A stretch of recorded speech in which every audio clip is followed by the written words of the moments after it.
Welcome to our channel. In today's video, we'll explore one of the most powerful tools in modern molecular biology, PCR, or polymerase chain reaction, and how it's used to detect genetic mutations that cause diseases. Whether it's diagnosing inherited disorders, cancer mutations, or viral genes, PCR makes it all possible. PCR stands for Polymerase Chain Reaction, a revolutionary technique developed by Kary Mullis in 1983. It's used to make millions of copies of a specific DNA sequence within just a few hours.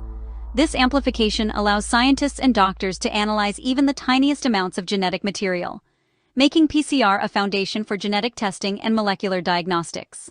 PCR works through a cycle of three main steps repeated multiple times. 1. Denaturation. The double-stranded DNA is heated to 95 degrees, separating it into single strands. 2. Annealing. The temperature is lowered to allow primers to attach to target DNA sequences. 3. Extension. The enzyme Taq polymerase builds new DNA strands from the primers.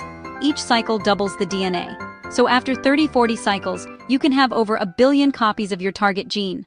PCR is widely used to detect genetic mutations such as BRCA1 and BRCA2 mutations linked to breast cancer, CFTR gene mutations in cystic fibrosis, HBB gene mutations in thalassemia, CRAS, BRAF, and EGFR mutations in cancer.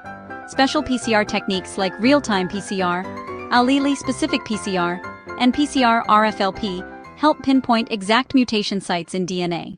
By identifying mutations, doctors can diagnose inherited genetic disorders early, predict disease risks, choose targeted treatments in personalized medicine, track therapy response and recurrence in cancer patients.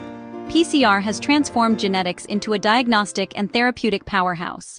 In summary, PCR for genetic mutations helps detect changes in DNA with incredible accuracy.